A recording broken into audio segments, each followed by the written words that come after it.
Ahí está. Bien, bueno, buenas tardes a todos. La vez pasada enfocamos el tema del realismo de Piper desde el ángulo metafísico, ¿sí? Y vimos como para él el realismo metafísico es prácticamente sinónimo de creación, con todo lo que eso significa. Vimos algunos textos de él donde él subraya la centralidad del concepto de creación, ¿sí? En toda filosofía, pero muy especialmente en toda filosofía cristiana, ¿no es cierto? Y como en este punto señala a Santo Tomás como un especial maestro en toda esta temática. Hoy nos toca ver cómo de ese realismo metafísico se desprenden, ¿sí?, como aspectos también del realismo, el realismo gnosiológico, el realismo afectivo y el realismo ético. Ese es el plan para hoy, ¿sí? Y empezamos con el realismo gnosiológico. Si realismo metafísico significa que hay una realidad dada, realismo gnosiológico significa que podemos conocerla. El hombre es capaz de conocer esa realidad dada, ¿sí? Esa capacidad de conocer las cosas se centra, por un lado, en la verdad de las cosas mismas y por otro lado, en el intelecto humano. Por un lado, entonces, en la verdad de las cosas, ¿sí? Lo decíamos la vez pasada, como las cosas creadas, ¿no?, han sido pensadas por una inteligencia divina, entonces tienen un contenido inteligible. El pensamiento divino les da a las cosas su contenido inteligible, su inteligibilidad, ¿sí?, su luminosidad, se podría decir también en palabras de Piper, ¿no es cierto? Es lo que la tradición escolástica ha llamado el verum, la verdad de las cosas, veritas rerum, ¿no?, que es una propiedad trascendental. Todo ente, en cuanto ente, es verdadero, verdadero con bondad óntica, distinta, por supuesto, de la bondad, de la verdad lógica, ¿no? La verdad lógica es la adecuación de nuestro intelecto a la realidad. Pero este es anterior, es la verdad de las cosas. La verdad óntica es la adecuación de las cosas a la inteligencia divina, ¿sí? Es la inteligencia divina la que les da esa inteligibilidad, ¿sí? Eh, en un marco cultural como el que le tocó vivir a Piper, la Alemania del siglo XX, una, un ambiente cultural filosófico muy marcado por, por la filosofía clásica alemana, ¿no es cierto? Kant y el idealismo alemán, ¿sí? Kant en ese sentido expresamente dice, ¿no? No podemos conocer lo que las cosas son en sí, ¿eh? No hay ninguna posibilidad. Conocer es simplemente aplicar nuestras formas a priori sobre los fenómenos, ¿no es cierto? Nuestras categorías sobre los fenómenos. No es ver la realidad, ¿eh? Es aplicar sobre los fenómenos. Bien. En ese marco cultural, el realismo de Piper es viento fresco, es aire, es oxígeno, ¿no es cierto? Y es llamativa la independencia intelectual de Piper, ¿sí? En un ambiente muy fuertemente condicionado por esa filosofía, él vuelve al realismo y fundamenta ese realismo, sobre todo apoyándose en Santo Tomás de Aquino, ¿cierto? Veamos algunos textos en este sentido, que es el realismo gnosiológico, ¿no es cierto?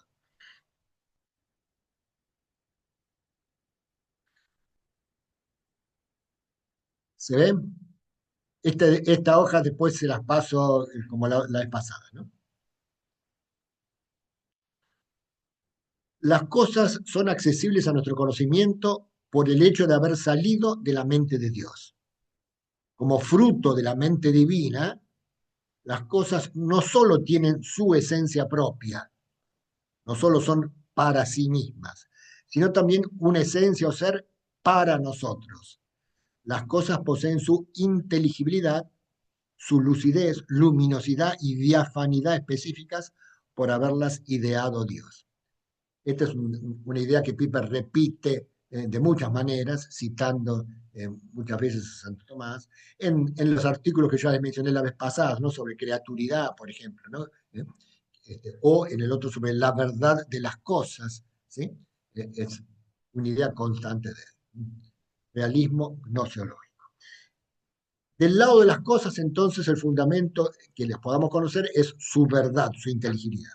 Del lado del hombre, el fundamento es que tenemos una capacidad de ver la realidad no solo con los sentidos, sino también con la inteligencia, con el intelecto. La inteligencia, entonces, viene a ser algo así como los ojos del espíritu, ¿no? Los sentidos ven los aspectos accidentales de las cosas, las cualidades sensibles, color, figura, etcétera. Pero el intelecto es capaz de ver algo más. El intelecto es capaz de ver qué es esa cosa, de penetrar hasta la esencia de la cosa, ¿sí?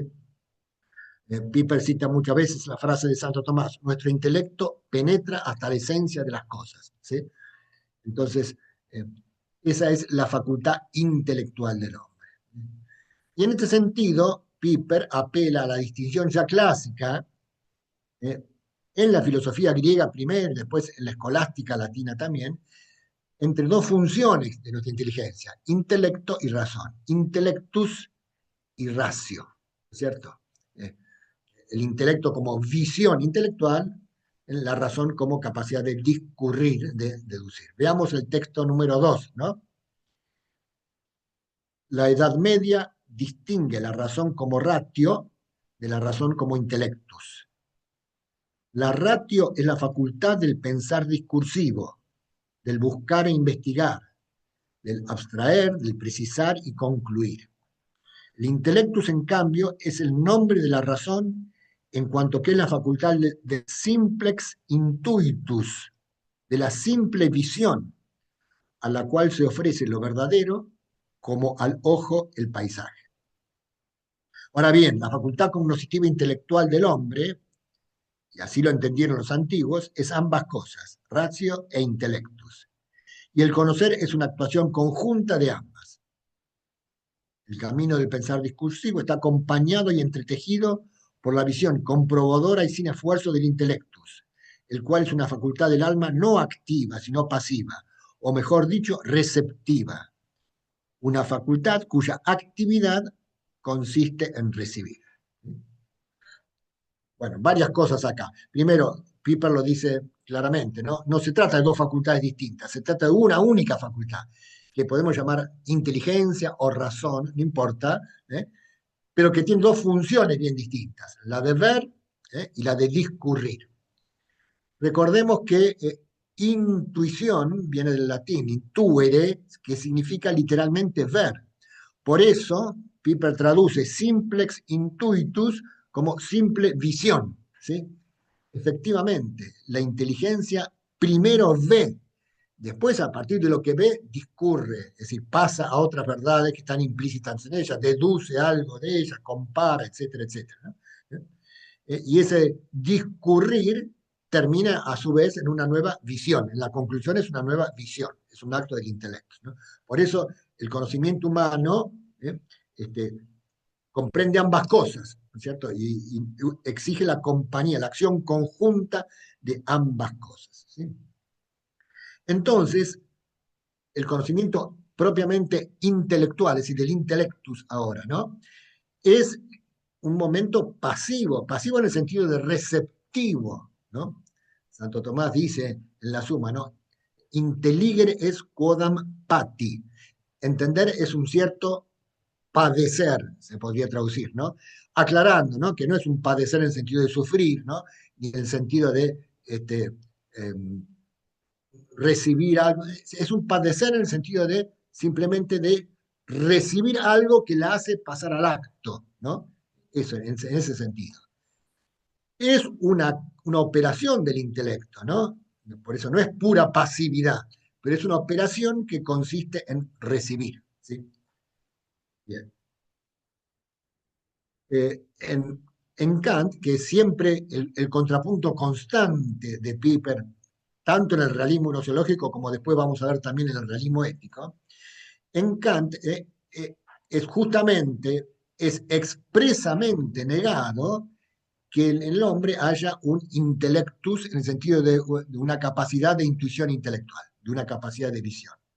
Ni en el hombre, ni en ninguna criatura, dice Kant, puede haber visión intelectual, coherente, por supuesto, con todo su planteo de la la imposibilidad de conocer la esencia de las cosas o las cosas en sí mismas, ¿cierto? Sí. Bueno, pero entonces, en el realismo, ¿sí? Si conocer es recibir las cosas, Piper aplica acá una terminología muy especial. Dice, entonces, para nosotros, las cosas son la medida de nuestro conocimiento. ¿Sí? Expresión muy técnica. Y aclara enseguida, medida, por supuesto, no tiene acá un significado cuantitativo, sino más bien cualitativo, ¿no?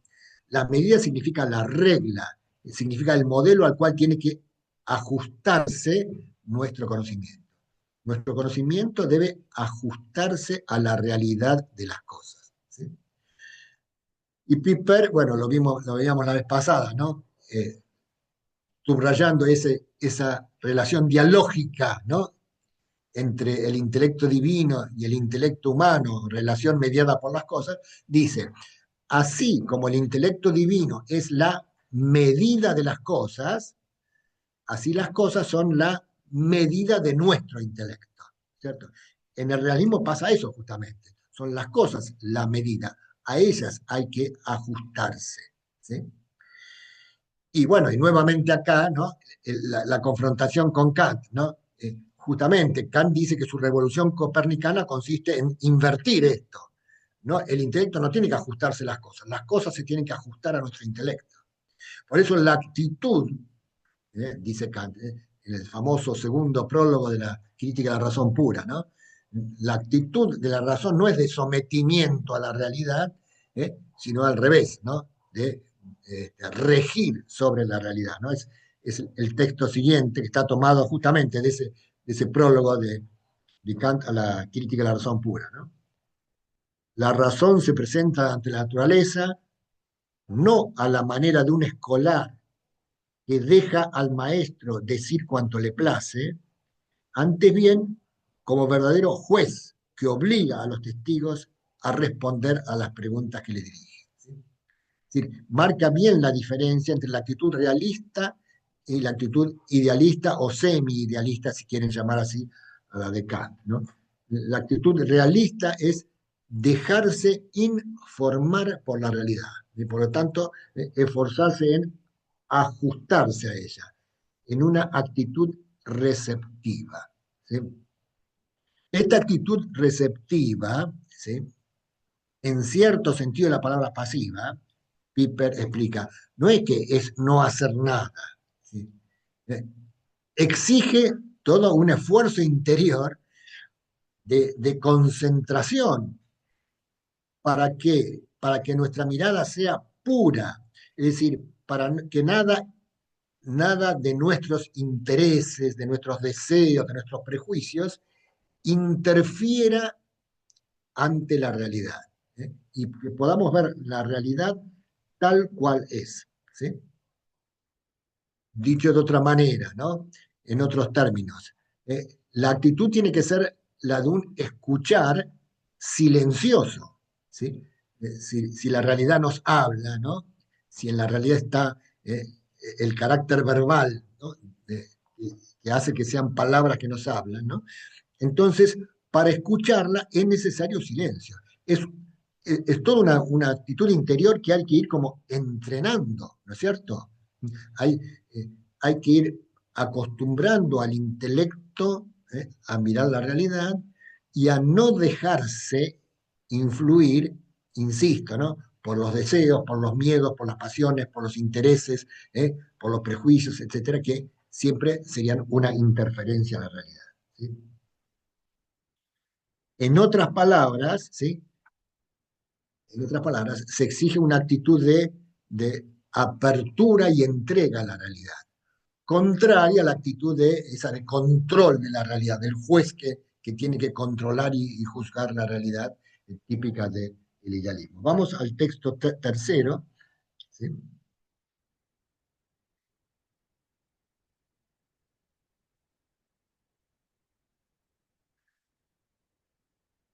Eso no significa de ninguna manera que una pasividad extrema sea la actitud cognitiva apropiada o en general la actitud básica humana adecuada.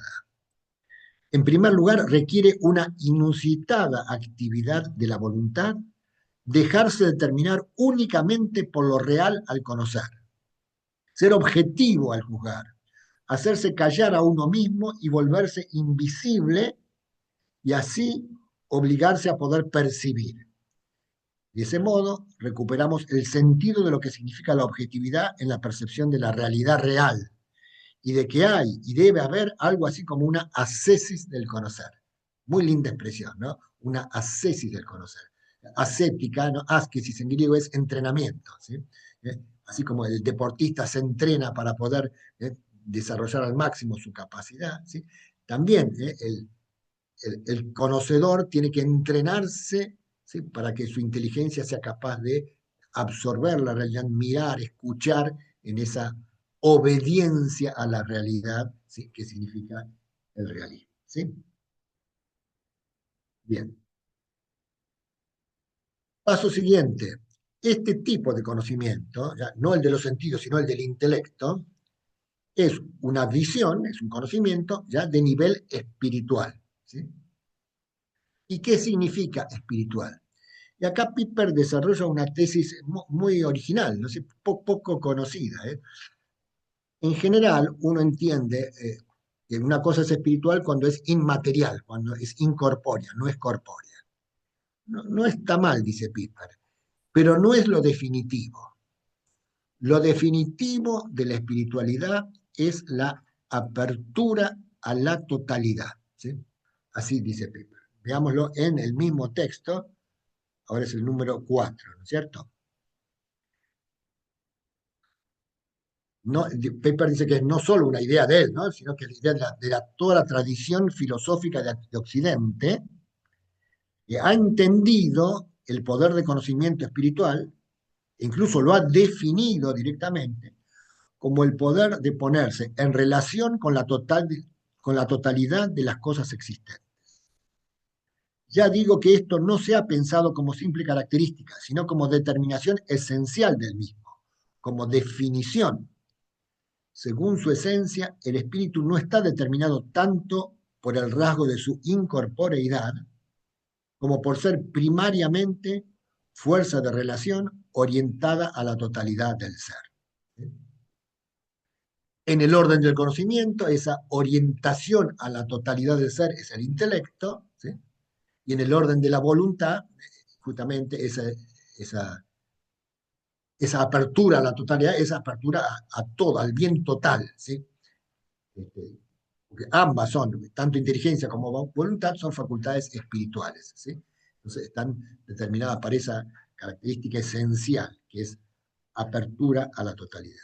Y Piper subraya algo más, ¿no? Dice que esta definición de espíritu como apertura a la totalidad, ¿sí? En el orden cognoscitivo, es como el reverso de del verum, de la verdad de las cosas como propiedad trascendental. Porque la verdad de las cosas significan que todas las cosas, todo ente es verdadero, todo ente es inteligible, ¿sí? No hay nada que no sea inteligible, ¿sí? Mientras que ahora lo que está diciendo es que la inteligencia consiste en la apertura a todo ente, ¿eh? Así como la inteligibilidad es apertura a una inteligencia es apertura a la totalidad del ser, ¿sí? Apertura, ¿sí? No quiere decir que la podamos contener esa totalidad del ser, ¿cierto? Sino esa apertura en nosotros, seres humanos, se da en los límites de nuestro conocimiento intelectual, en los límites de nuestra capacidad, ¿sí? Los límites humanos nos dicen, ¿sí? Que todas las cosas son inteligibles, pero a su vez son inagotables, ¿sí? Inagotables. ¿Por qué inagotables? O también Piper usa la palabra incomprensibles, ¿sí? Si comprender es conocer unas cosas hasta el final, conocer todo lo que la cosa es cognoscible, ¿sí? El conocimiento humano nunca llega a comprender la realidad, nunca agota la realidad, ¿sí? En su cognoscibilidad. ¿Por qué? Porque la realidad viene de una inteligencia divina, ¿sí? Si la verdad de las cosas es el fruto de inteligencia infinita, nunca puede ser agotada por nuestra inteligencia finita. ¿Sí? Vamos al texto número 5. ¿Sí?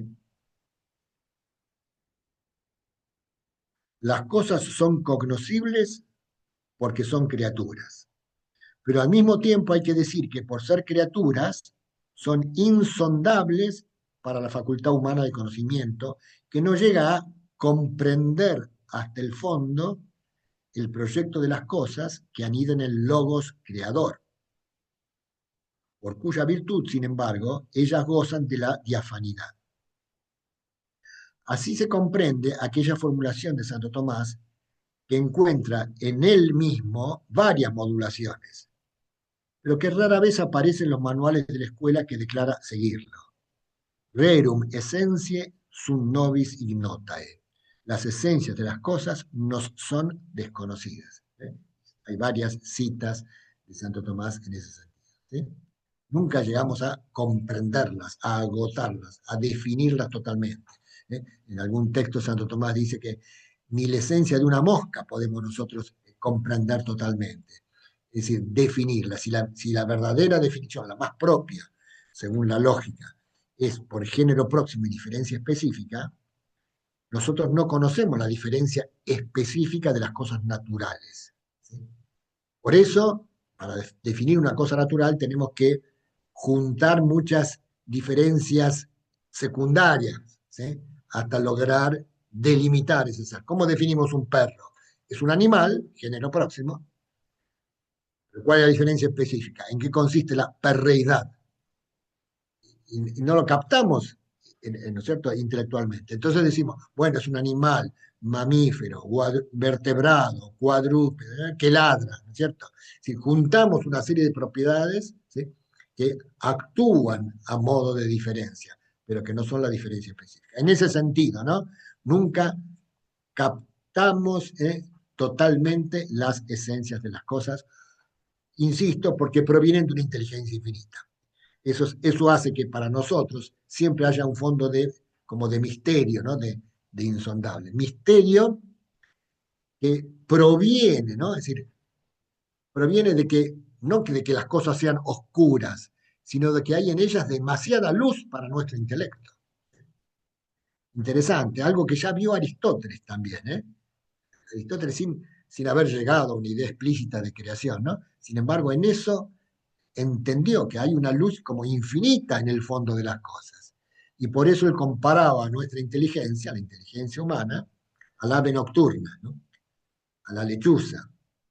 Le cuento siempre a mis alumnos, ¿no? Que muchas veces íbamos en verano a las playas de Chapadmalal. Lindo lugar porque hay mar, pero al mismo tiempo campo. Y, bueno, ahora está muy snob Chapadmalal, me parece, ¿no? Pero en aquella época era mucho más tranquilo. Bueno, en todo caso, por la tardecita, cuando paseábamos con Paula por las calles de ahí, veíamos siempre lechuzas paradas en los postes ahí, ¿no? Y si uno mira la lechuza a la luz del día, tiene los ojos cerrados, ¿no? ¿Eh? En cambio, mirándolo ya en el crepúsculo, ya al anochecer, se le abren los ojos totalmente, ¿sí? Entonces, ¿por qué es eso? Porque es demasiado sensible a la luz. Entonces, sus ojos tienen que protegerse de lo que para ella es un exceso de luz. Y ve mejor a la noche que en el día. Y por eso la lechuza es símbolo del filósofo, ¿no? Aristóteles la propuso, ¿no? Porque nosotros vemos más claramente las cosas de este mundo, que en sí son menos luminosas, menos inteligibles, ¿eh? Pero no vemos claramente las cosas superiores, sobre todo a Dios, ¿sí?, que es de más exceso de luz para nosotros, ¿no? Eh, y Piper aclara, todavía a continuación ese párrafo 5 que acabamos de leer, ¿no? Piper aclara, esta concepción que implica, como se echa fácilmente de ver, toda una manera de comprender el mundo, nada tiene que ver con el agnosticismo, pero menos aún, lo que a veces no se advierte, con el racionalismo de los sistemas cerrados. Y aquí vale un comentario, ¿no es cierto? Las cosas son inteligibles, todas las cosas son inteligibles, pero son incomprensibles, inagotables para nosotros. ¿Sí? ¿Eso es agnosticismo? No, nada que ver, dice Piper, ¿no es cierto? El agnosticismo sería decir que no somos capaces de conocer algo. Agnosticismo, escepticismo, etc. No somos capaces de conocer algo. En cambio, aquí lo que se dice es lo contrario, es decir, somos capaces de conocer, lo que pasa es que no la podemos nunca agotar. ¿Sí? Entonces, nuestra capacidad de conocer, ¿sí? Siempre tiene más para conocer, no es que ya no tiene nada para conocer, sino que siempre tiene más para conocer. ¿Sí? En ese sentido es lo contrario. ¿Sí? Eh, en ciertas corrientes posmodernas, ¿no? Eh, explícitamente se afirma un cierto agnosticismo, un cierto escepticismo, y se lo presenta como casi como una virtud ética, ¿no? Pienso, por ejemplo, un autor concreto, Bátimo, ¿no? Pensiero débole, ¿sí? Bátimo. Bátimo dice que pensiero débole es no afirmar nada tajantemente, ¿sí? Sino decir, bueno, parece que es así, y que es la única manera de construir una sociedad democrática, porque el que afirma algo tajantemente quiere imponérselo a los demás, y entonces no escucha la opinión de los demás, etcétera. Se te lo presenta como una virtud ciudadana, ¿no? La renuncia a la pretensión de verdad, ¿sí? Sin mencionar a nadie, a Bátimo ni a nadie en particular, ¿no? Juan Pablo II, en la encíclica Fides et Ratio, concretamente en el número 5, ¿sí? Dice que ciertas formas de agnosticismo son una falsa modestia. ¿Sí? Falsa modestia. ¿Por qué? Porque se presentan como renunciar, ¿no? Humildemente a que yo tenga la verdad, pero en el fondo es no querer someterse a la realidad. ¿Sí? Porque la verdad de las cosas exige la sumisión de la inteligencia. Tengo que reconocer que esto es así. No es como yo quiero que sea, es así. Después yo lo podré intentar transformar, lo que sea, pero es así. Tenemos que, entonces, ¿sí? Esa sumisión a la realidad, esa es la verdadera humildad, ¿sí? Y no, el no querer aceptar que las cosas me impongan su regla, que es en última instancia, ¿no? La, el axioma del idealismo. ¿Sí? El idealismo es la forma que Kant lo menciona, o más, aún más extremo aún, el de Fichte, ¿no? O el idealismo alemán absoluto. Fichte hablaba de en que debemos liberarnos de la tiranía de las cosas. Omar siempre citaba esa frase de Fichte, ¿no? Hay que liberarse de la tiranía de las cosas. ¿Sí? No, esto es al revés, ¿no? Esto es el fondo de misterio de las cosas, no es ese tipo de escepticismo o de agnosticismo. ¿Sí? Pero, dice Piper, tampoco es el racionalismo de los sistemas cerrados. Es decir, eh, la realidad siempre es inteligible, pero nuestra mente nunca va a poder agotarla, nunca va a poder encerrarla en un sistema. La pretensión de encerrar la realidad en un sistema es una pretensión racionalista. ¿Sí? El racionalismo moderno, ¿sí? Y más aún del idealismo, para quien todo lo racional es real, ¿no es cierto? Es decir, la razón termina encerrando a la realidad. Y Piper subraya, ¿sí? Que aún, ¿sí? Aún en ciertos escolásticos y aún en ciertos tomistas, ¿sí?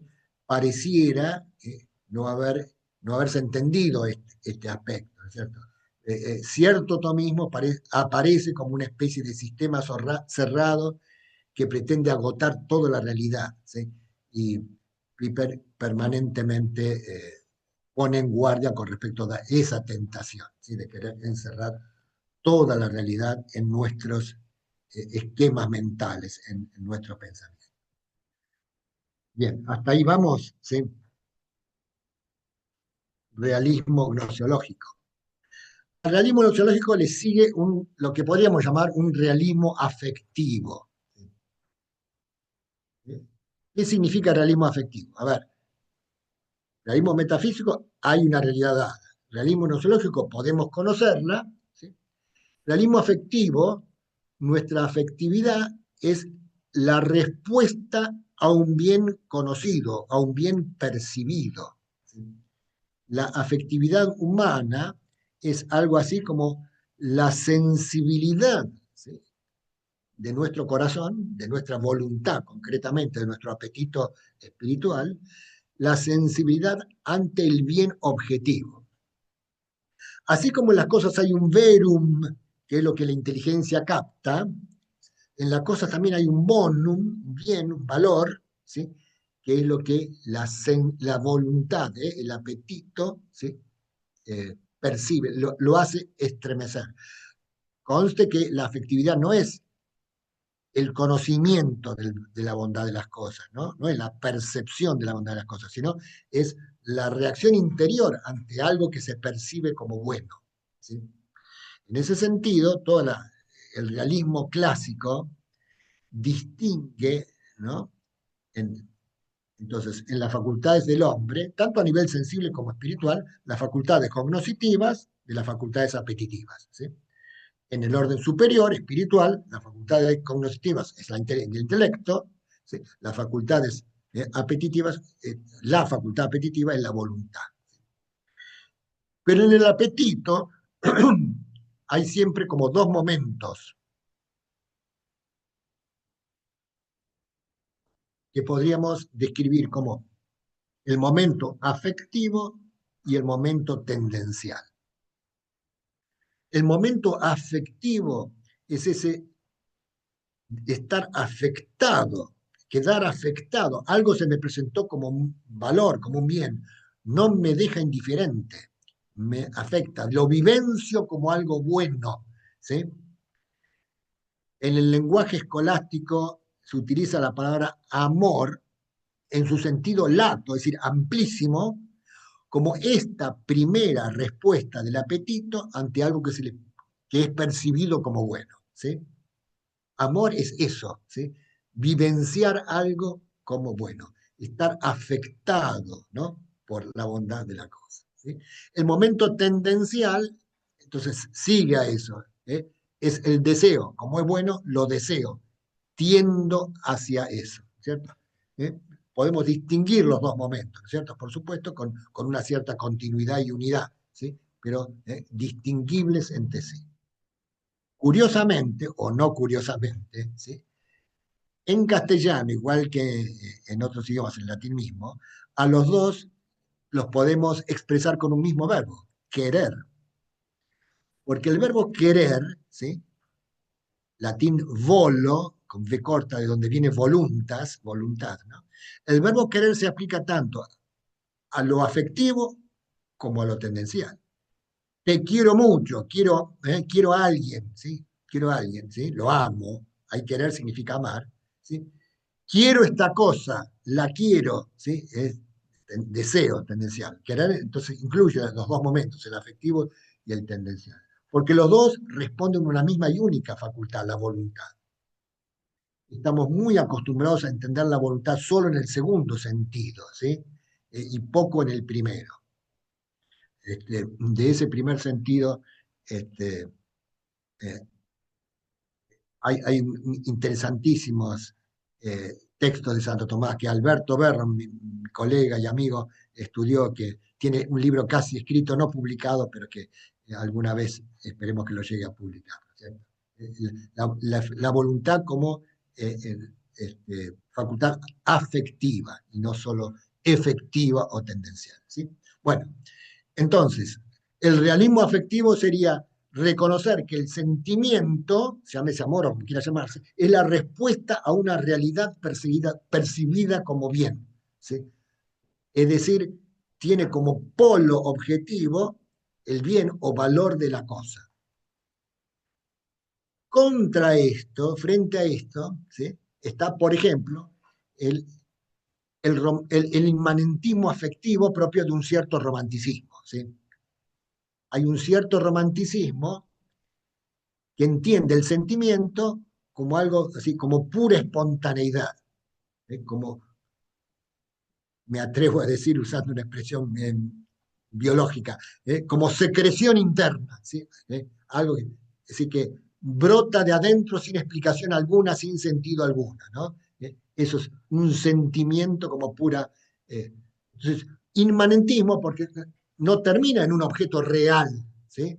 Expresa algo que viene de adentro. El sentimiento solo expresa eso que viene de adentro.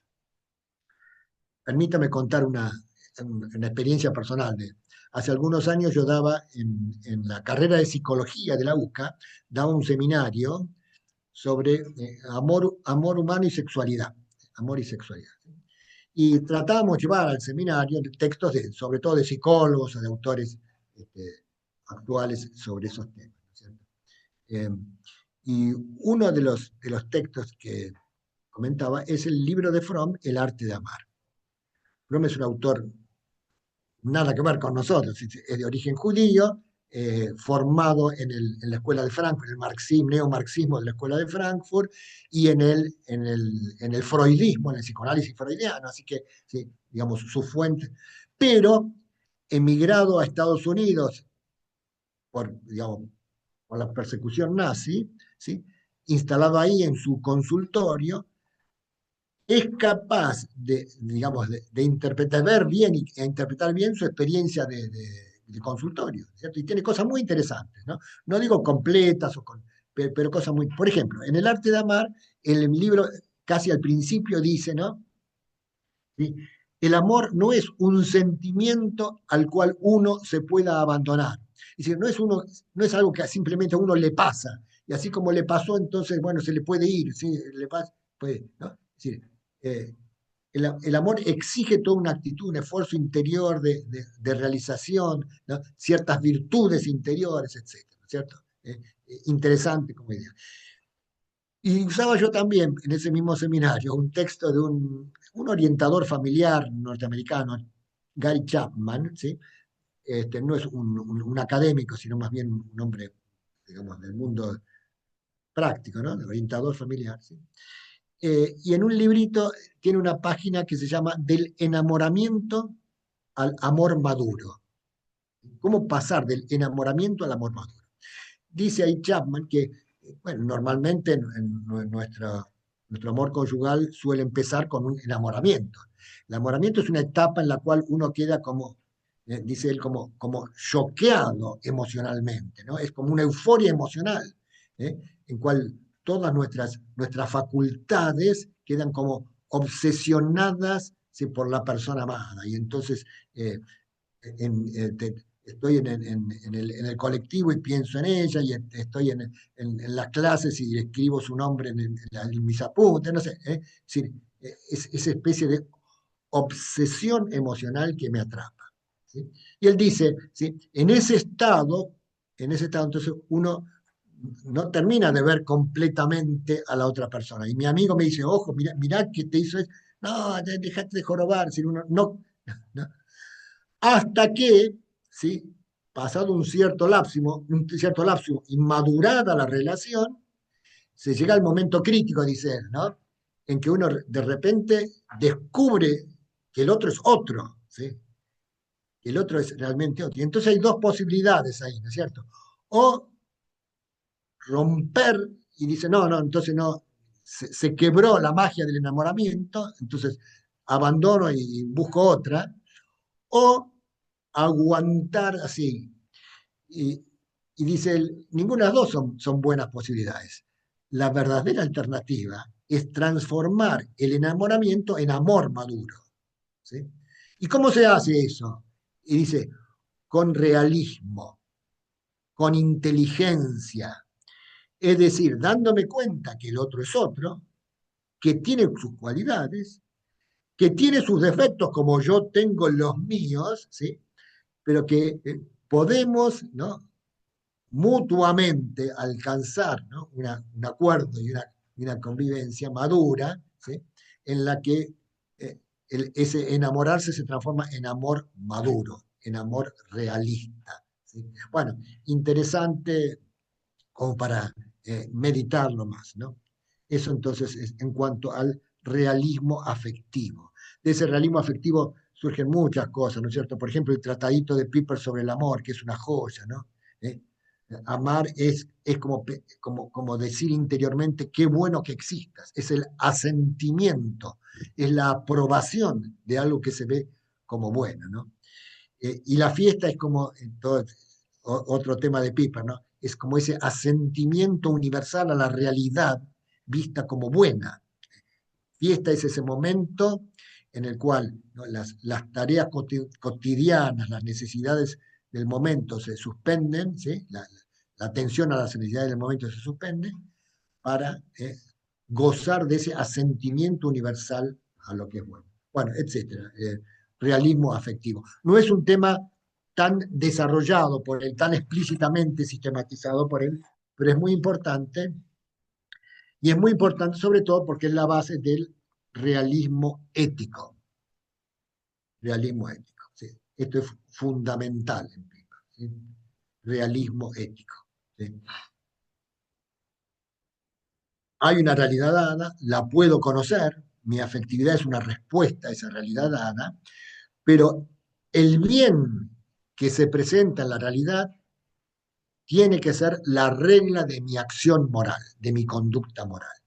Mi conducta moral debe ajustarse a la realidad de las cosas, a la bondad real de las cosas, a la bondad real de las cosas y de mi naturaleza, ¿sí? Porque mi naturaleza también es algo dado, ¿sí?, que tiene sus exigencias de realización. ¿Sí?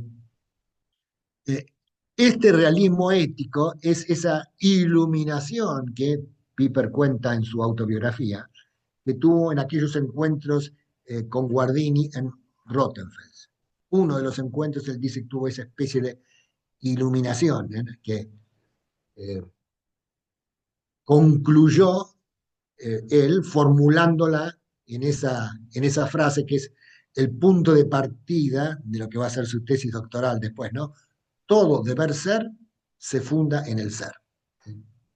Ese encuentro de Piper con Guardini, también lo relata Alberto Berro en su ponencia, en la conferencia que pronunció en el Congreso de Piper del 2004 que hicimos en la UCA, ¿sí? Recomiendo mucho. Está publicada en la revista Sapiencia de ese año, de diciembre de 2004, ¿sí? El encuentro de Piper y Guardini. Muy, muy linda descripción que hace Alberto de ese encuentro. Pero bueno, eh, todo deber ser se funda en el ser, ¿sí? Nuestra conducta debe regirse, ¿sí?, por lo que la realidad se presenta.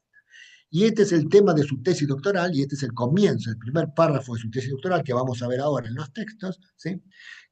Originalmente titulada algo así como Los fundamentos ontológicos de la ética de Santo Tomás de Aquino, ¿sí?, y después reelaborada con el título de La realidad y el bien, Die Wirklichkeit und das Gute, ¿no? Editada en castellano, primero por Rialp, en ese volumen que junto con La verdad de las cosas, ese otro opúsculo de Piper, La verdad de las cosas, y luego también editada por Librería Córdoba, ¿sí?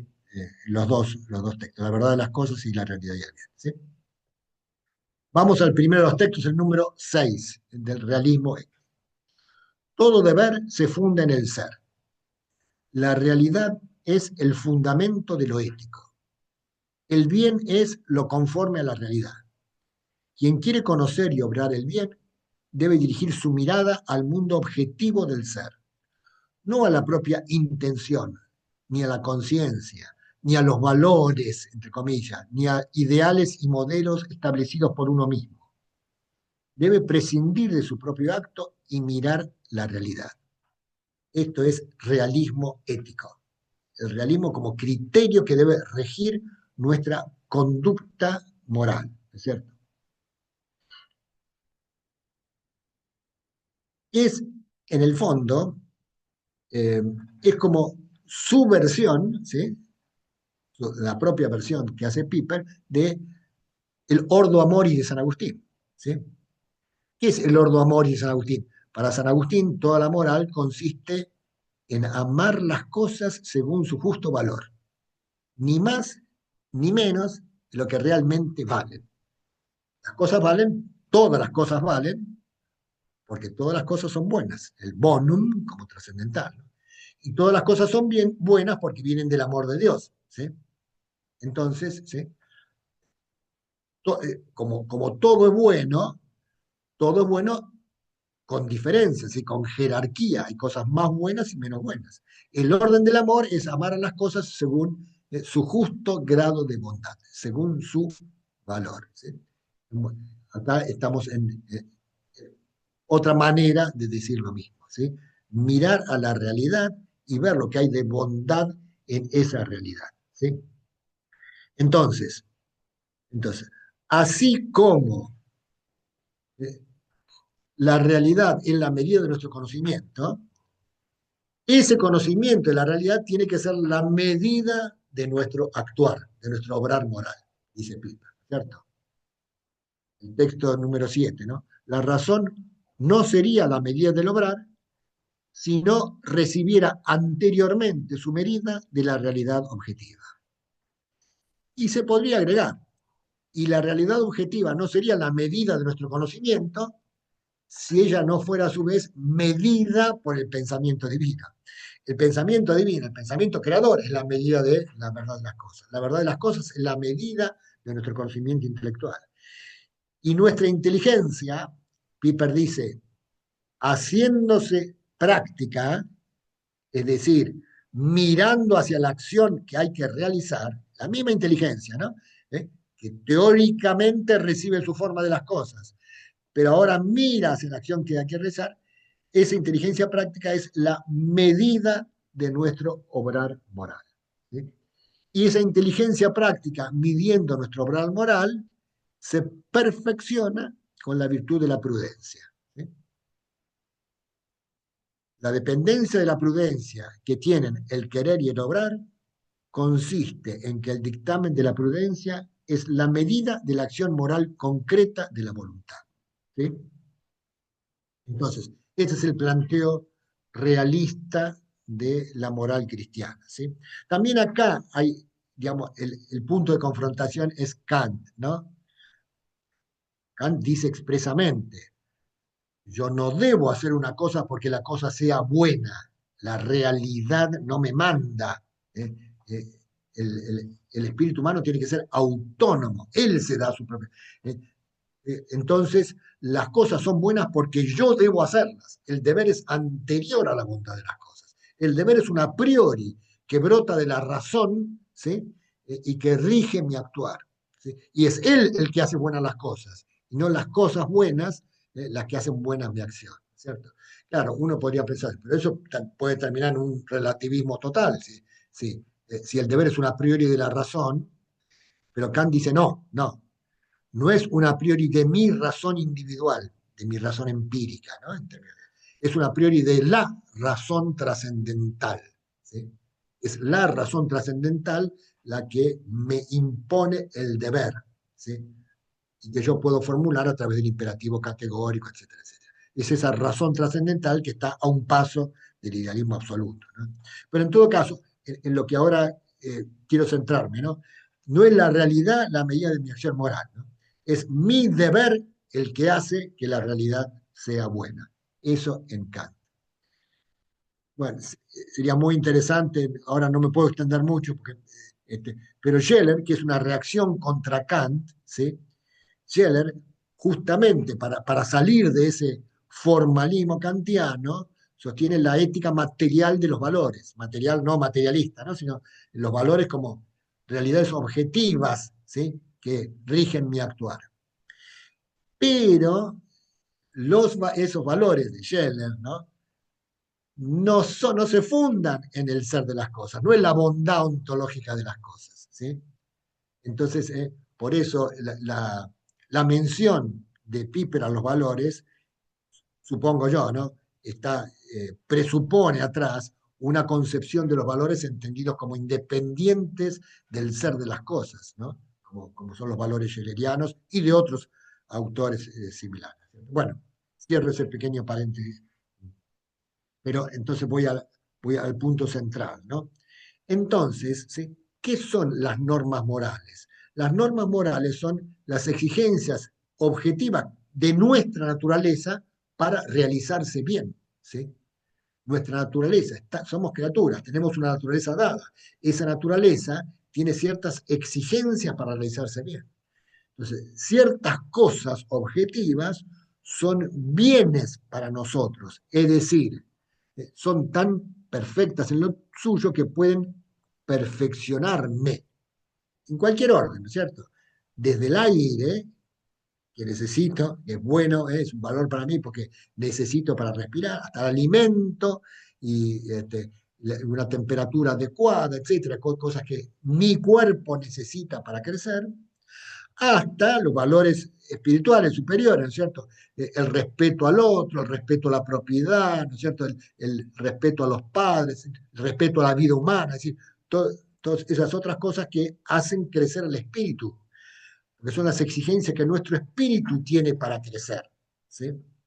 Entonces, mirar la realidad, ver lo que hay en ella de bueno, y de valioso para nuestra naturaleza, que tengo que conocer también y tengo que ver, ¿no es cierto? ¿Sí? Y entonces eso es la guía de mi conducta. Pero entonces, en una moral así entendida, ¿sí?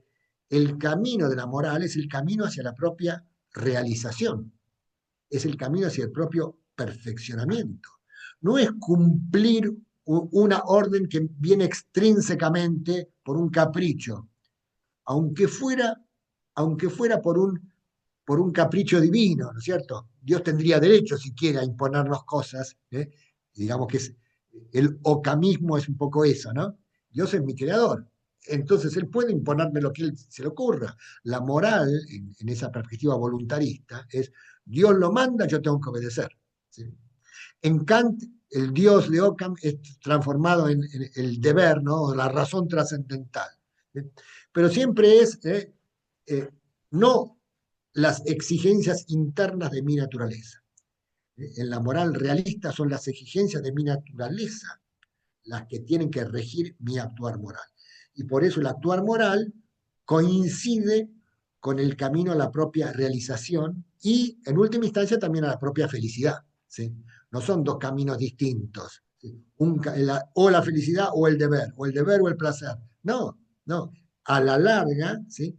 El deber, bien entendido, ¿no? De manera realista, es lo que me permite realizarme, llegar a mi plenitud y llegar entonces a la felicidad. Y hay dos cosas, ¿no? Dos cosas muy importantes. Uno, entonces, el camino moral no es tanto cumplimiento de deberes, sino perfeccionamiento del propio ser. Ir perfeccionando el propio ser. Piper subraya cómo, ¿no? Los manuales de teología moral, hasta incluso en la filosofía moderna, ¿no? Hasta el siglo XIX inclusive, ¿no? Eh, contenían, ¿qué contenían? Mis deberes, deberes para con Dios, deberes para con el prójimo, deberes para conmigo mismo, ¿sí? Los deberes. Si uno mira los manuales escolásticos, medievales de teología moral, incluso patrísticos también, no hay manuales propiamente, pero digamos las formulaciones patrísticas, no se trata de deberes a cumplir, se trata de virtudes. ¿Sí? Digamos, toda la segunda parte de la Suma Teológica tiene como punto central las virtudes, porque las virtudes son las maneras de ir creciendo interiormente en mi propia perfección. ¿Sí?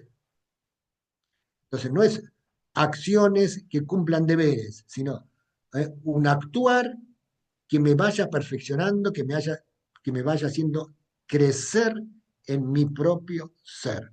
¿Sí? Perfeccionamiento en el ser. Por supuesto, para hacer así, las virtudes, ¿sí? Tienen que ser no un mero acostumbramiento externo, sino un cambio de corazón. Se tienen que transformar en actitud arraigada en el corazón. La virtud de la justicia, por ejemplo, ¿no? Dar a cada uno lo suyo, ¿sí? Es sobre todo una actitud del corazón, de quiero siempre dar a cada uno lo que realmente le corresponde. ¿Sí? Eso es la virtud de la justicia. ¿Cierto? Bueno, y la segunda cosa entonces, de ahí se entienden también entonces la primacía de la prudencia, porque la prudencia es la que dice a cada una de las virtudes dónde está la medida. ¿Sí? La prudencia es la que dice la justicia, esto es lo que le corresponde a este. La prudencia es lo que le dice al apetito concupiscible, ¿no es cierto? Esta es la cantidad de vino que podés tomar esta noche en tu circunstancia concreta, ¿no es cierto? Sí. La teología moral racionalista, incluso de cierta escolástica moderna, ¿no? Eh, Reemplazó la prudencia por la casuística. Puedo tomar vino, pero bueno, hasta las 10 de la mañana solamente 10 centímetros cúbicos, después de las 11 de la... es decir, imposible, ¿cierto? Es decir, transformar, en vez del contacto directo con la realidad, que es el que me da la prudencia es la que me dice, ¿eh? Esta cantidad de vino para vos, que te conocés, que sabés cómo reaccionás ante el vino, que sabés que esta noche, que sabés que mañana, es decir, la prudencia es la que me dice, esto es lo que tenés que hacer en cada una de las virtudes morales. De ahí el interés de Piper, ¿no? Por estudiar cada una de las virtudes, de las cardinales y las teologales, ¿sí? Que después recopilaron el tratado sobre las virtudes fundamentales, ¿sí? Tan importante, ¿no? Tan, eh, eh, como el vademecum básico de una ética realista, ¿sí? Ese tratado de las virtudes morales. ¿Sí? Vemos entonces algo de ese texto número 8, ¿no? La prudencia, fundamento y madre de las restantes virtudes humanas, es por consiguiente esa potencia plasmatoria de nuestro espíritu, solícita y perentoria, que metamorfosea el conocimiento de la realidad en práctica del bien. Implica la humildad de percibir en silencio, es decir, con sencillez, la fidelidad de la memoria al ser, el arte de dejarse decir algo, el aprestamiento avisor para arrostrar lo inesperado, etc. La virtud de la prudencia cierra las líneas rotundas del anillo de la vida activa que tiende a la propia perfección. Partiendo de la experiencia y la realidad, el hombre dirige sus operaciones sobre la propia realidad de la que parte, y de forma que, a través de sus decisiones y acciones, se va realizando a sí mismo. La profundidad de ese círculo se nos manifiesta en este singular enunciado de Tomás de Aquino. En la prudencia soberana de la conducta se consuma esencialmente la felicidad de la vida activa.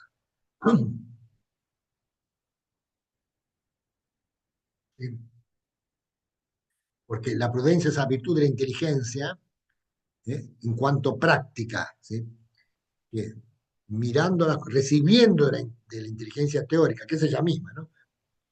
La medida de la realidad, la plasma, la transforma, la traduce en reglas de acción, en regla concreta del aquí y el ahora. ¿Sí? Bien distinta de la ciencia moral, ¿no? La ciencia moral es el conocimiento de los principios. La prudencia es la aplicación de esos principios al aquí y ahora concreto de esta acción. Lo dice Martín Fierro, ¿se acuerda Martín Fierro, no? He dado estos consejos que me ha costado adquirirlos, mas no me alcanza la ciencia para darles la prudencia que precisan para seguirlos, ¿sí? Cuando habla a sus hijos. Eso es la prudencia. Bueno, y termino con una última frase de Piper, así pasamos después al diálogo, ¿no es cierto? También sobre la prudencia, que dice, el principio de la primacía de la prudencia refleja, mejor quizás que ningún otro postulado ético, la armazón interna de la metafísica cristiana occidental globalmente considerada, a saber, que el ser es antes que la verdad y la verdad antes que el bien. Y por si esto fuera poco, en él se nos devuelve, como en un bruñido espejo, un postrer destello, un eco lejano, ¿no es cierto?, del misterio que guarda el puesto más central de la teología cristiana, el que nos dice que el Padre es el origen del verbo, el origen creador del verbo eterno, y que el Espíritu Santo procede del Padre y del verbo. Origen creador, ahí habría que tachar creador, porque bueno, no importa. Y el Espíritu Santo procede del Padre y del verbo, el origen que engendra el verbo, ¿no? El Padre no crea el verbo, sino que engendra el verbo. No sé si es un error de traducción, pero es decir, como en el fondo nuestra, digamos, la dimensión espiritual del ser humano refleja ¿eh? algo de la teología trinitaria, de la Trinidad divina. Estamos hechos a imagen y semejanza de Dios, ¿sí? Y como dice San Agustín, ¿no? En el de Trinitate, ¿no?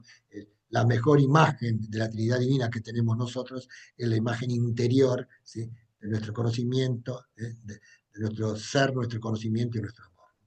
Bueno, eh, por hoy estamos acá, ¿cierto? Aquí quedan muchos temas, ¿eh? Algunos interesantísimos, ¿no? Como por ejemplo el mismo realismo de la liturgia, es algo lindísimo, pero yo en eso no, no conozco suficientemente. Pero ahí hay mucho Guardini y mucho Newman en Piper, ¿sí? Eh, que sería interesantísimo estudiar para otra ocasión. ¿Estamos? Bien. Comentarios, preguntas, críticas también, ¿sí?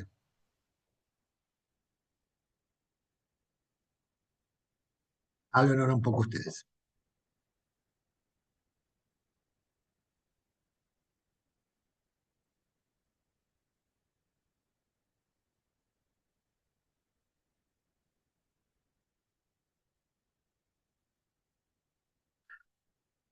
¿Quién rompe el fuego? El hielo. Dale, Gerardo, adelante. Tenés que desmutuarte, ¿no? Está mudo. Ay, sí. No, justo de casualidad estuve leyendo un texto de Newman que cuando recién lo mencionaste, eh, que es, él habla sobre las objeciones que se hacen a veces sobre determinadas conductas morales. Y dice que, justo, mira, lo tenía acá, que dice, no es un problema de objeciones, sino de disposiciones. O sea que esto de no querer adaptar la conducta ética a lo que es la naturaleza de la persona, no es tanto una actitud que se ha razonado, sino una disposición de la voluntad de querer hacerlo o no hacerlo. ¿Puede ser eso? Sí, sí, sí, claro, sí, sí, sí. Sí, efectivamente, sí. Este, tanto el realismo gnoseológico como más todavía el realismo exigen sí, una disposición interior, ¿no es cierto? Claro, De dejarme determinar por la realidad, ¿sí? Y obedecer a mi naturaleza que me pide esto. Por supuesto, y como vimos en los últimos párrafos, ¿no? Obedecer a mi naturaleza, en el fondo es obedecer a la voz de Dios, ¿sí? Pero claro, obedecer a la voz de Dios, aunque no lo conozca, esa voz de Dios la puedo escuchar en mi misma naturaleza, ¿sí? Es posible un realismo ético, ¿sí? Que simplemente observando la naturaleza humana descubra lo que es necesario para el hombre, ¿cierto? Es difícil, por supuesto, sí. implica Es, humildad en aceptar eso, ¿no? implica esa humildad, sí, sí, sí, esa humildad sincera ante la realidad y no la falsa modestia de la que habla Claro, Lucrecia Tracy, ¿no? de Bátimo. Me pareció Muy muy bueno. lograda esa expresión, ¿no? Muy lúcido, muy penetrante.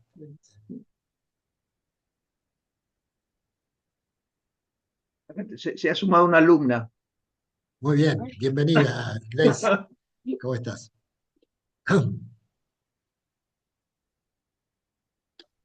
Bien, ¿qué Acá más? la hermana Lourdes, sin querer salí, entonces no escuché, o sea, no escuché lo que dijo anteriormente, no, no. Bueno, recién pude entrar nuevamente. Ah, Bueno, Después lo tienen la muchísimas grabación gracias. igual. Sí, Les van claro, a claro. después les pasa la grabación. Bueno, muchas gracias por la charla, hermosa, muy lindas las reflexiones de Piper. Sobre todo me motivó eso de la mirada pura, o sea, de la actitud interior que es necesaria y que hay que ir entrenando, ¿no? Para, para la apertura a la realidad. Y realmente lo veo como una actitud interna también de honestidad intelectual y que lleva a todo en la vida. O sea, esa actitud interna para relacionarse con las personas, para crecer en las virtudes, todo, todo. Es como que de la mente, decía Alberione, ¿no? Nuestro fundador, que es de la mente nace todo, de ahí va el corazón y después a la voluntad. Así Es, que muy bueno. esa idea de entrenamiento es fundamental, ¿no? En toda en la vida intelectual y en la vida moral, porque es necesario entrenarse para las virtudes intelectuales, la observación objetiva, ¿no es cierto? ¿No? Claro. La serenidad, la mirada pura, la obediencia a la realidad. Y entrenarse en las virtudes morales, por supuesto, también, ¿no? Templanza, fortaleza, cada una de esas, ¿sí? Bueno, este, yo puse acá solamente las bases. El libro de Piper va detallando después en cada una de las virtudes el camino propio de cada una de ellas, etcétera. Pero en todos los casos es un entrenamiento, es una ascética, ¿no? Claro. Ejercitación, entrenamiento. Ah, claro, Crear hábitos, claro, Mm, como las Hábi- virtudes. hábitos buenos virtudes, hábitos malos vicios. Ujú. exactamente. Héctor, te hago una Sí, pregunta. sí, cómo no. Pensando no sé por qué me puse a pensar en relación a la apertura a la realidad, Sí. el ordenarse también a las cosas, a la realidad como tal, la inteligencia, la voluntad. Pensar qué dificultad crees que trae o cómo, qué incidencia tiene en esto la virtualidad como un mundo distinto y que en un sentido nos trae muchas cosas buenas y también pienso un poco nos separa, ¿no? Nos aleja de la realidad. O no, no sé qué. Bueno, sí, sí, sí, vos lo dijiste, Teresa, es así, ¿no? Es decir, es un instrumento, ¿no? Los medios técnicos son instrumentos. Como instrumentos dependen mucho de cómo se los use, ¿no? Sin duda que pueden usarse para acercarnos a la realidad, ¿sí? Por ejemplo, ¿no? El mismo hecho de que hoy nos hemos conectado a través de un instrumento hubiera sido muy difícil o bastante más complicado, en todo caso, un encuentro personal, ¿sí? Facilita mucho, muchas cosas. Pero cuando uno reemplaza a la realidad, al contacto con la realidad, por eso, en vez de ser entonces una ventana hacia la realidad, es al revés, es un obstáculo. Entonces hay que tener cuidado con eso, ¿eh? Y especialmente, creo yo, ¿no? Hay que tener cuidado en el uso de los chicos, de los niños y jóvenes, ¿sí? Que justamente, ¿no? Que no se acostumbren a reemplazar su contacto con la realidad con la vida virtual, ¿no es cierto? La comunicación con los amigos, la comunicación con las otras personas, etcétera, ¿sí? Claro, si están muy lejos, a miles de kilómetros, puede ser el único camino, pero si los tengo al lado, ¿sí? Es otra cosa. No, no tiene que reemplazar el contacto con la realidad, sino ayudar.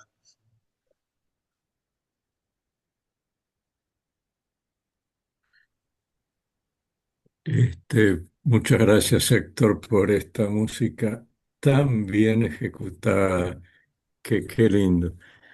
Para Teresa, uno que trabaja mucho en este campo es Spadaro, que tal vez lo ubicas.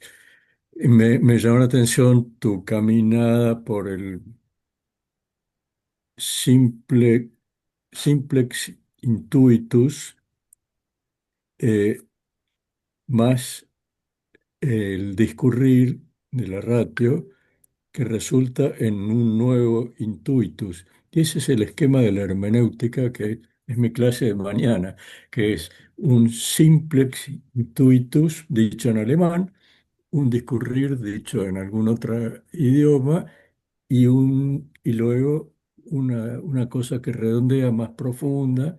Eso es hermenéutica, ¿no? Este, así que me vino muy bien esto para ponerle un poquito de fundamento a la clase de mañana. Así que muchas gracias. Agradecerle a Piper, ¿no? Que es Sí, Sarita, adelante. Primero, muchas gracias, Héctor. Espléndido todo. Tengo varias preguntas, así que eh, las hago, voy a responder una o dos. Bueno, a ver. Primero, el tema de la orientación del intelecto humano a la totalidad de la verdad y de la voluntad a la totalidad del bien. ¿Sería un sinónimo o en todo caso cómo se compagina con la apertura a la verdad y al bien infinitos? Primera pregunta. ¿Las hago todas seguidas? Son cuatro. Dale, dale, sí, sí, hacerla seguida, sí. La segunda, esto justo se me cortó en un minutito, no sé si lo dijiste esto, pero la pregunta sería, ¿por qué se cayó en ese moralismo que hacen, digamos, supongo que en el siglo XIX, a principios del XX, pero yo he vivido a mi madre mucho con esto del deber ser y como con mucha negatividad de haber recibido una educación muy moralista, ¿no? En donde, eh, cuando en realidad en la tradición, como vos lo dijiste, ¿no? Tanto en la patrística como incluso en la escolástica, no está esa visión tan alejada o sea, alejada de algún modo del bien como lo importante, y más poniendo el acento en el deber, e incluso en los medios, incluso en el mérito, el esfuerzo, bueno, ¿cómo se cayó eso? ¿Cuáles son las raíces? Que además yo creo que ha hecho mucho mal eso. Y hay mucha gente que se ha quedado con esa idea incluso de la iglesia. Te interrumpo un segundito. Te contesto estas dos, Sí, después me seguís con las otras dos porque son amplias. En sí, cuanto a la primera, sí, sí, yo creo que es como equivalente, ¿no? La apertura a la totalidad, ¿sí? Es una cierta apertura al infinito, ¿sí? Una cierta apertura al infinito. En San Agustín es más explícito que esa apertura al infinito es la apertura al creador, a la verdad infinita que es el creador, al bien infinito que es el creador, a la belleza infinita que es el creador mismo, ¿no es cierto?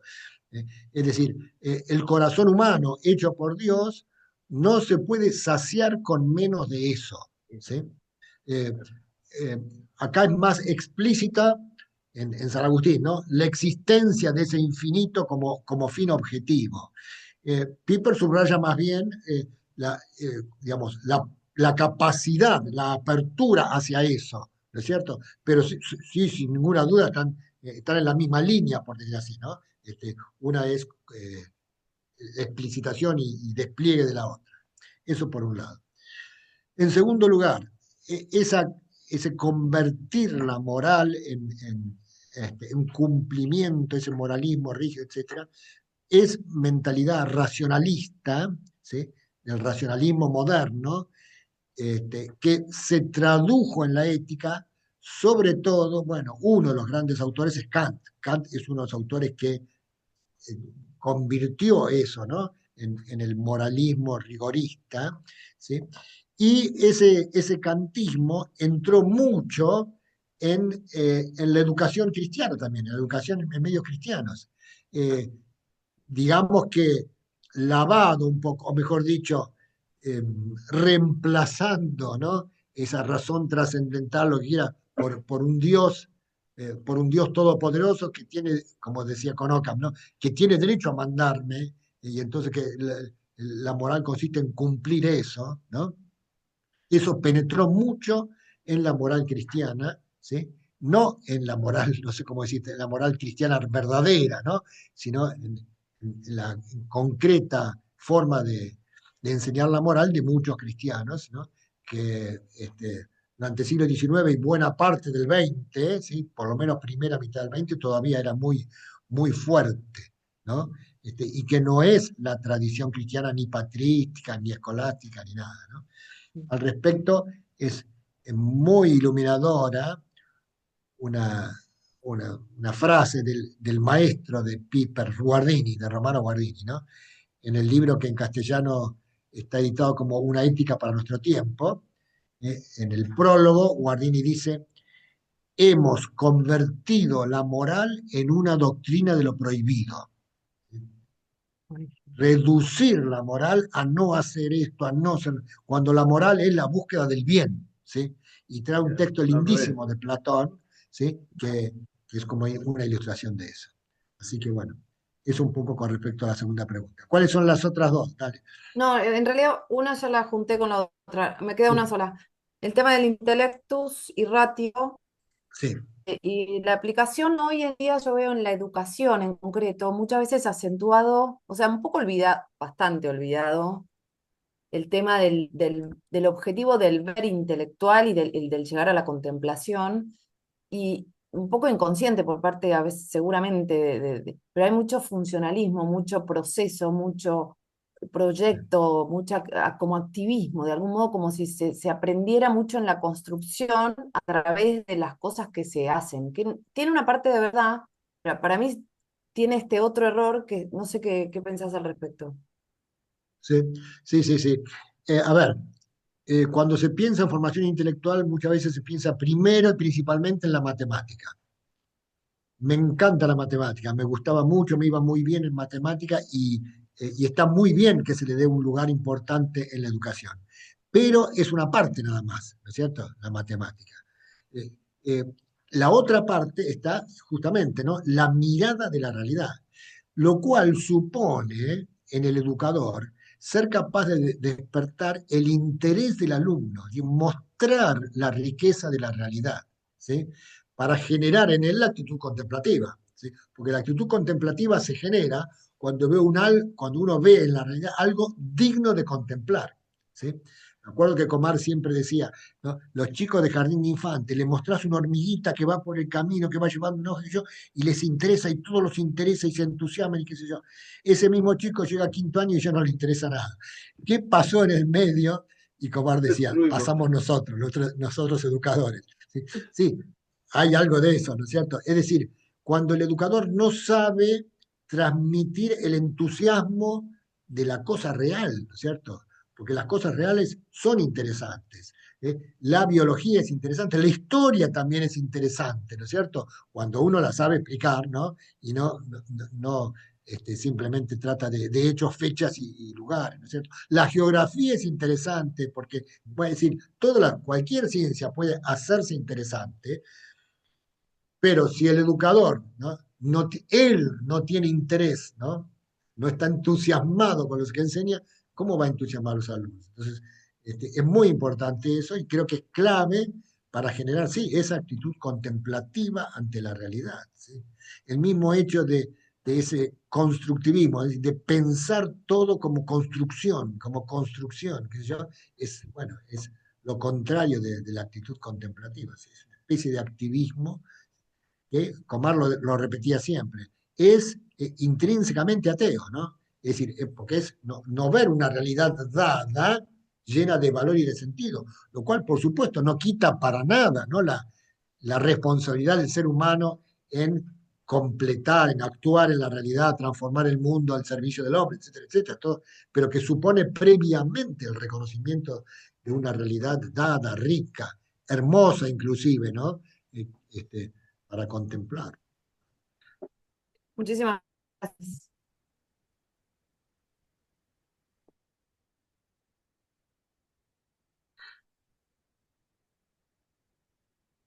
Buenas. Oscar,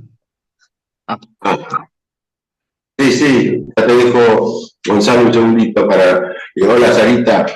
Y mirá hasta qué punto esto de las primeras preguntas que hiciste, lo del deber, y como, bueno, también comparto infiltración del racionalismo, creo que antes también hubo del estoicismo dentro del cristianismo, bastante influencia, pero bueno, eso es otro tema. Pero digo, ¿hasta qué punto es el deber que vos acá tomé nota,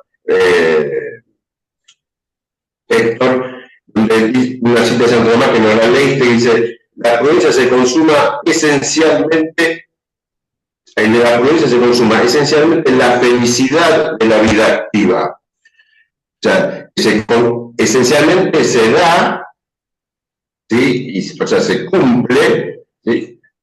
Cuando produce esto que es felicidad, o sea, el deber, o sea, no se hace por el deber, ¿no? Porque como estoy desarrollando y desarrollo pica, ¿sí? Y lo que lo hacemos, porque eso nos hace felices. O sea, está diciendo Santo Tomás que no fue así una persona de poner palabras de más, ¿no? Y ha sido muy, dice, esencialmente, o sea, hay que llegar a eso, la felicidad, no es solo la felicidad de haber obrado bien prudentemente, sino dice, la felicidad de la vida activa, o sea, de nuestra vida, o sea, realizando el bien, nos hace bien, o sea, y nos hace felices, no quiere decir que estemos felicidad como tanto tipo alegres y no, sino felicidad en un sentido profundo, ¿no es cierto? Pero hasta tantos se han olvidado en otras épocas de estas cosas que decía Tomás, a pesar de haberlo tomado como doctor universal, etcétera, y maestro para la iglesia. Bueno, eso quería. Buenísimo, Oscar, muchas gracias. Gracias por el Gonzalo, te cedo la palabra. Gonzalo, vos querías decir algo. Gracias. Bueno, en primer lugar, gracias, profesor. Y quería preguntarle si tiene algún nombre, lo que un poco me sucede cuando leo a Piper y estudio sobre el realismo metafísico, el realismo nociológico o el realismo ético, en donde, uniéndolo con esto que decía el profesor Baliña, que resulta ser como música para los oídos, música para el alma, y uno lo escucha y pareciera que todo esto se condice con la propia naturaleza y uno se siente como en paz, ¿no? Uno lo escucha y no violenta la inteligencia como sí puede resultar cuando uno estudia o lee, eh, por ejemplo, otros autores modernos, ¿no? Como puede pasar con Kant, que uno se siente violentado en su inteligencia.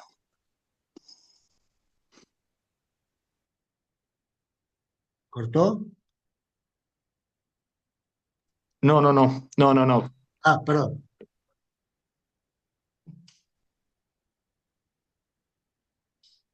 ¿Me repetís entonces, perdón, porque se me cortó en un momento y... Sí, la pregunta es si lleva algún nombre o se lo puede mencionar de alguna forma el sentir que uno percibe, que uno recibe cuando estudia el realismo en general, ¿no? Como condiciéndose con la propia naturaleza humana y no como algo que la violenta, no como algo que va contra la inteligencia, sino que algo que es noble para la inteligencia y transmite paz y genera, causa paz en el corazón. Sí. A mí me pasaba cuando empecé a estudiar filosofía, ¿sí? Que me acuerdo que sobre todo algunos profesores, ¿no? Cuando los profesores enseñaban, yo sentía como que es lo que de alguna manera yo tendía ya a creer, pero por supuesto sin saber formularlo ni mucho menos, ¿no es cierto? Pero como coincidía con lo que, sí, no sé si tiene un nombre especial, pero bueno, realismo me parece suficientemente fuerte en el sentido que es la realidad, ¿no? Que sí, cuando uno, el que expone algo o el que escribe algo, ¿no? Dice algo que es la realidad, entonces se despierta una especie de coincidencia, ¿no? Una afinidad natural, porque sí, se me manifiesta como lo que realmente es, ¿sí? Eh, para eso es necesario tener un espíritu dócil, ¿no? Dócil, es decir, que justamente, que sabe obedecer a la realidad, que sabe, ¿no? Seguir la realidad. La palabra dócil, ¿no? Es muy linda porque viene del latín, ¿no? Docere en latín significa enseñar. Docilis viene de docibilis. Ser dócil es ser enseñable, dejarse enseñar. Dejarse enseñar por la realidad, ¿no es cierto? ¿Sí? El que es dócil a la realidad, sí, entonces eh, experimenta, ¿no? Llamémosle, coincidencia o afinidad con el filósofo que uno lee, por ejemplo, ¿no? Como Piper.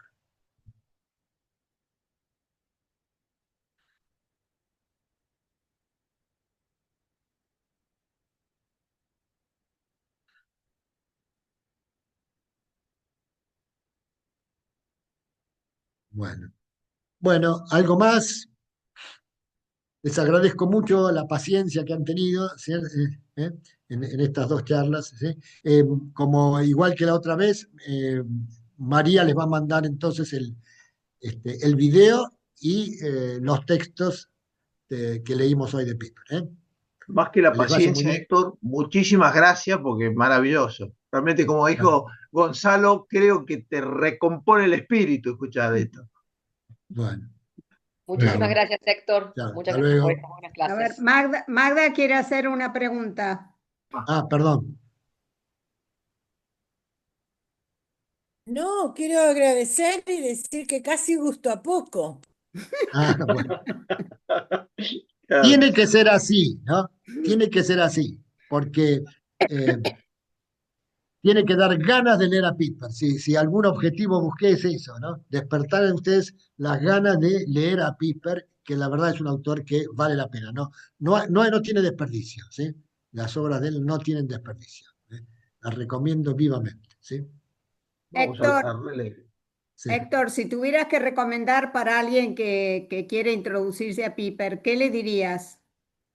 Bueno, hay varias cosas. La del ocio y la vida intelectual, o en la versión de Librería Córdoba, tiene un título parecido, El ocio como fundamento de la cultura, es una linda introducción a Piper a muchas cosas. Ágape sacó hace poco también un opúsculo que reúne varios artículos de filosofía, sabiduría, contemplación, que también es una buena introducción, ¿sí? Y después digamos, el Tratado de las Virtudes Fundamentales también es de una enorme riqueza, ¿no? Pero hay muchas cosas. El tratadito sobre los mitos platónicos es una joya también, ¿sí? Lo mismo que el libro sobre la fiesta, ¿sí? Teoría de la Hay fiesta. una Muy teoría de lindo. la fiesta. Sí, sí, sí. Bueno, Bueno, gracias. y después mencioné varias veces la verdad de las cosas y la realidad y el bien, que sí también, ¿no? Así que no, hay mucho para. ¿Eh? Gracias, Héctor. No, al contrario, Gracias. que les vaya Hasta muy luego, bien. muchas gracias. Muchas Gracias. gracias. Bueno, Muchas Hasta gracias. luego. Sí. Muchas gracias. hasta luego a Adiós. todos. Hasta luego, gracias. Gracias.